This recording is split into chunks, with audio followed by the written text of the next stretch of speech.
Hi, welcome back to the Progressive Writing System. Now we're going to get started. I want to show you how this website works. There's going to be some bullet points that give you the highlights of the lesson. Then there'll be a video of me teaching that particular lesson. And at the bottom, there'll be a PDF link where you get your worksheet. So you'll hear me say, download your PDF, okay?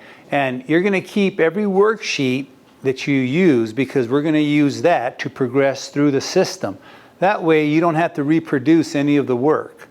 You're going to need what we call a writing portfolio. And you can get these at any office supply store, Walmart, any folder where you're going to keep all of your worksheets and all of your writing samples. We're going to need all of this as we progress through the system to write the essay. Your essay will already have been written. All we have to do is put it together. And that's what we're going to do in this system, okay? So make sure you have that. Now, the first thing we're going to start with is the parts of speech. There are 8 parts of speech, so you can memorize them. You probably know most of them, but we have to have mastery of them. The first one is the noun. And I'm going to tell you how we identify the parts of speech for this particular program. You may have learned that a noun is a person, place, or thing. That is correct. There are many types of nouns, abstract nouns, counting nouns, but for this program, we're using the identity noun. And the way you identify a noun in this particular program, and you're going to hear me refer to it, is anything you can see, hear, smell, touch, or taste. If you can do any of these things, that object is a noun. And that's how we're using this. So remember, other people may say that a noun is a person, place, or thing, or it's an abstract noun, an idea. That's correct. But for the basis of this program, we're using the senses to identify our nouns. The verb. The verb is an action word. It shows movement or action. It tells you how something was done. So, the boy ran. Ran, run, that's the verb. The dog barked. Barked is the verb. That's what was caused. That's the action. That's what was moving. Okay? Adjectives. Adjectives do many things. We're just going to talk about size and color. Adjectives describe big, little, small, yellow, green, anything like that. Okay? And then you have the adverb. The adverb gives you a clue that it modifies the verb. Verb is in the word. This describes how the action was done. So, if you say the dog barked, bark is the verb. How did he bark? Loudly. He ran. How did he run? Quickly. Usually, but not always, ends in ly. Okay? And that's an adverb. So you know the first 4 parts of speech. Noun, verb, adjective, adverb.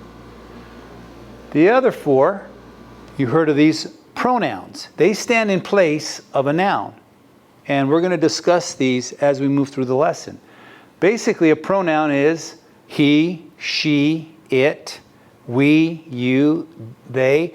There are many, many pronouns, but I'm going to just show you how we use them. So if I said the boy, I can refer to the boy as him. If I said the girl, I can refer to the girl using a pronoun as her. And I'm going to show you how we use this as we move along. Okay?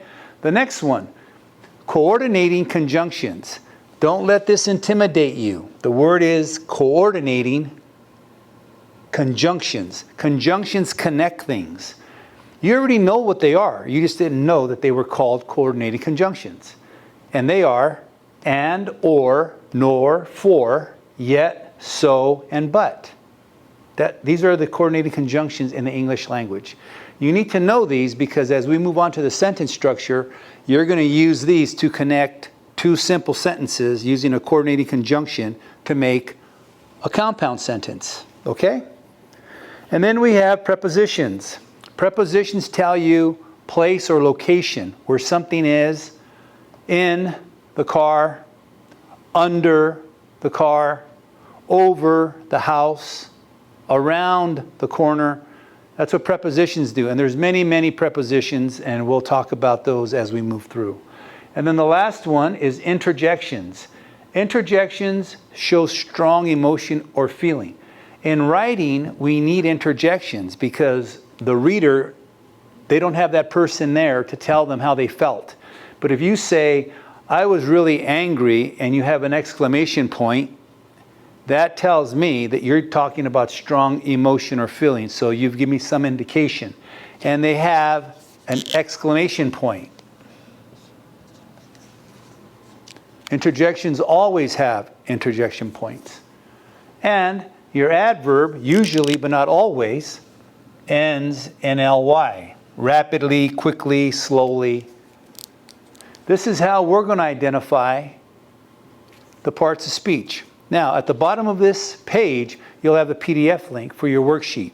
And it's going to be parts of speech. And I'm going to show you how to fill that in the next lesson. Okay? I'll see you then.